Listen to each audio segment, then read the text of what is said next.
Hello there, my good students. Brian Doak at George Fox University. I just wanted to provide a little bit of my own reflection, just kind of a rambling, short reflection on Shusaku Endo's Silence, the novel, by way of just thinking about major themes and things that really stood out to me as I read this wonderful book. I first read this book a couple of years ago, and it absolutely, I would say, changed my life in a way. The book is that powerful. It's a story of Catholic missionaries to Japan during a very intense period of missionary activity, and attempts to really, proselytize or make Christians out of Japanese citizens who were living under a kind of empire which forbid Christians from doing missionary work there. And the journey that these priests take and the fate that they suffer, man, it's so stunning. There's a movie about this too now as well. I've seen the film. I taught a course called The Book of Job and the Problem of Evil, similar to this class, which is called Christianity and the Problem of Evil, but just focusing only on the Book of Job and the kind of philosophical and theological things that we've been exploring in these lectures. And we watched the movie together, and I mean, it was just stunning. For this class, though, we're reading the book, so read the book, don't just watch the movie. Read the book and watch the movie, but definitely read the book first. I think this is a time when reading the book is really, really important. I guess on like a broad level, there's something about the journey that these priests take, and especially the kind of main character,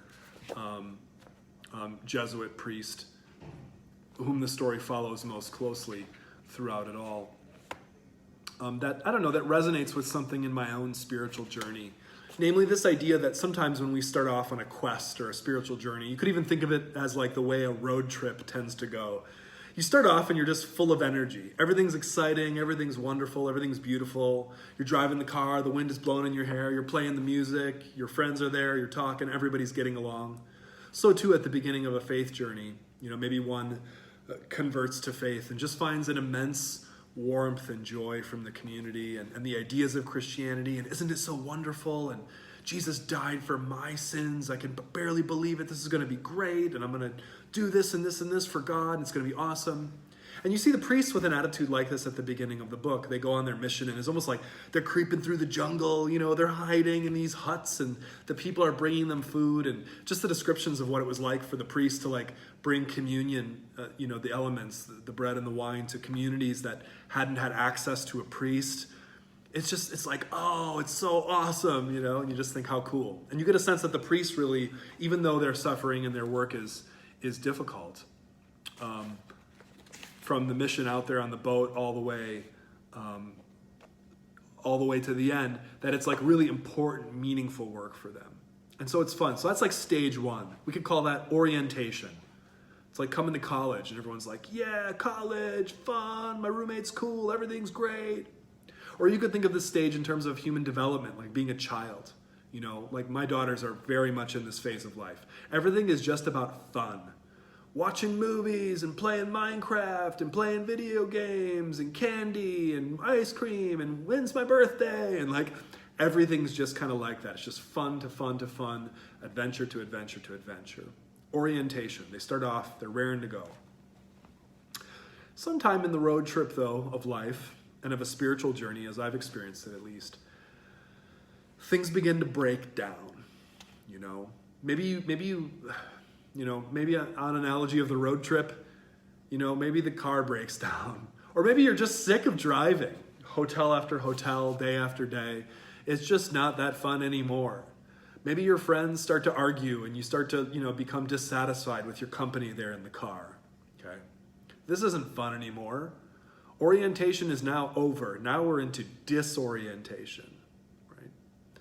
As a human developmental cycle, maybe this is like when you kind of get into adolescence and your teenage years and your college years, really, where you begin to really question authority, question answers that you'd been given earlier. The system seems to break down. Things don't just quite work like they used to. You don't have that joy welling up in you all the time. Life is just about fun. Now it's like life is kind of like, this sucks, You have a job, you get a job. Romantic relationships don't work out. You thought everything would be perfect, but it isn't, right?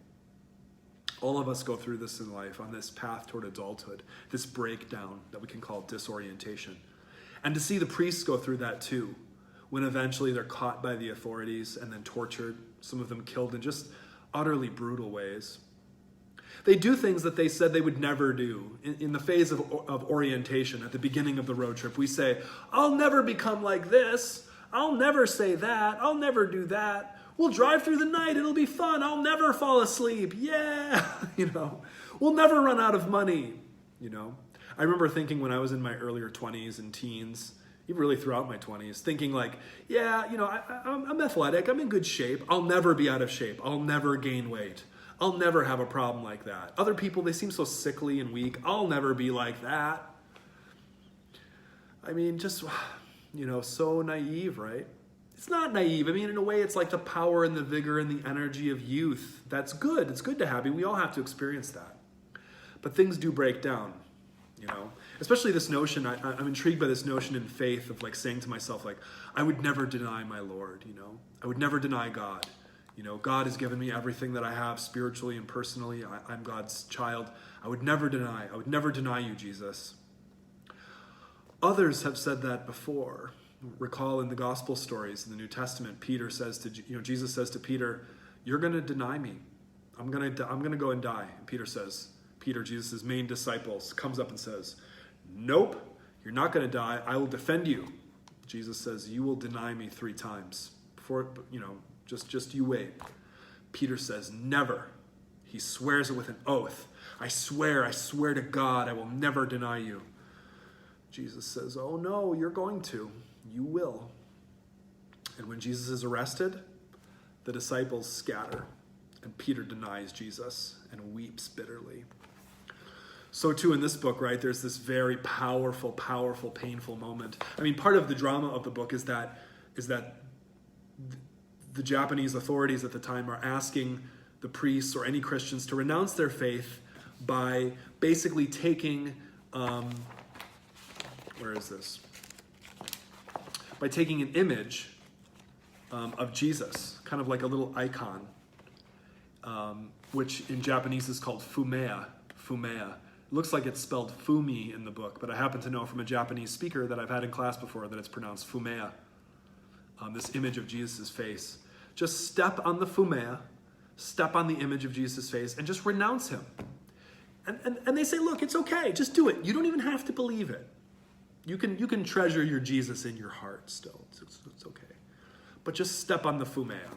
Renounce. And the priests say, that they would never do that, or they wonder if they would ever do that. But they, I think there's a kind of energy. They would never do that. But things change, right? And he ends up doing it. He steps on the fumea. Jesus' words to him when this happens, it's so amazing. It just sends chills up my spine. The voice of Christ speaks to the priest after this act of apostasy. If you haven't read the book yet, I won't spoil that moment for you, but what a stunning moment, right, when that happens. What do you make of what Jesus says to the priest when this actually happens? Is that the kind of thing that Jesus, would say?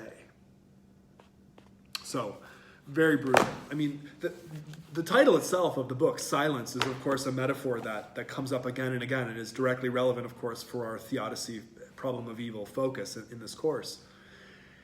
When it matters most, is God silent? Often there are reflections on just the ocean, the sea, just the waves rolling in. And in that monotonous rolling in the waves, what do you hear, a divine voice or just God's silence, watching his people be massacred and be tortured and be brutalized in this place in the novel? Scenes like the scenes in the novel, of course, have happened in real life to martyrs of all kinds. Not too long ago, before I recorded this video, there was a major church bombing in Sri Lanka that killed hundreds of Christians. Of course, many different people from many different groups are persecuted. And certainly in my context in America, as a white, strong, male figure, leaderly figure, I'm a professor at a university, I certainly am not being persecuted for my faith very often. If anything, I'm rewarded for my faith. I've become a professional Christian who's paid to try to be a role model for others and think about hard topics. I'm hardly persecuted for that. If someone thinks I'm stupid for being a Christian or something, I can hardly call that persecution. But to think of my church being bombed, to think of being a missionary and being tortured to death, these are serious considerations, right? And this book, I think, takes us into what a situation of suffering like that might look like. The priests have all kinds of allies along the way, and all kinds of enemies. There's this one amazing passage. I'll end my little reflection here by reading it. It's early on in the book on page 19. They're talking to this individual, Kichihiro, who's like kind of this trickster kind of figure. Sometimes he's helping the priests, but sometimes he's kind of like tattling on them to the authorities. This paragraph here at the bottom of page 19, are you really a Japanese? Honestly, are you? It was a typical Garpe question, and not without a touch of bitterness. But Kichihiro, with a look of astonishment, asserted emphatically that he was. Garpe had too credulously taken at its face value the talk of so many missionaries about this nation whose people don't even fear death. It's true, of course, that there are Japanese who have endured torture for 5 days on end without wavering in their fidelity. But there are also cowardly weaklings like Kichihiro. And it is to such a man that we have to entrust ourselves after reaching Japan. He has promised to put us in touch with Christians who will give us shelter. But now that I see his way of acting, I wonder how much he can be trusted. But don't think that because I read in this way, we have lost our energy and enthusiasm.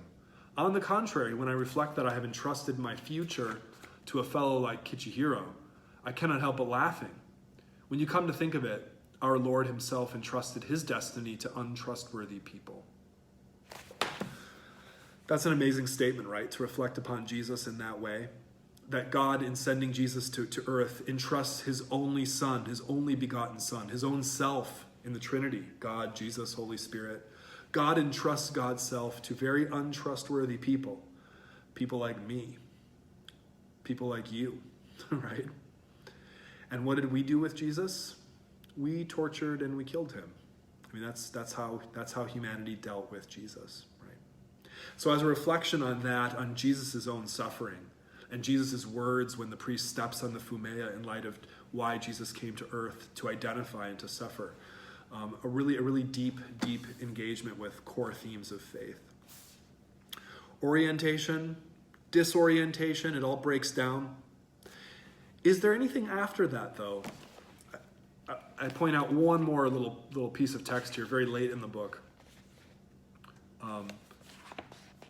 talking about the priest and Kichihiro much later, after so much has transpired. This is on page 203. Kichihiro wept softly, then he left the house. The priest had administered that sacrament that only the priest can administer. No doubt his fellow priests would condemn his act as sacrilege because he had already stepped on the Fumea, had already become an apostate, had left the faith. But even if he was betraying them, he was not betraying his Lord. He loved him now in a different way from before.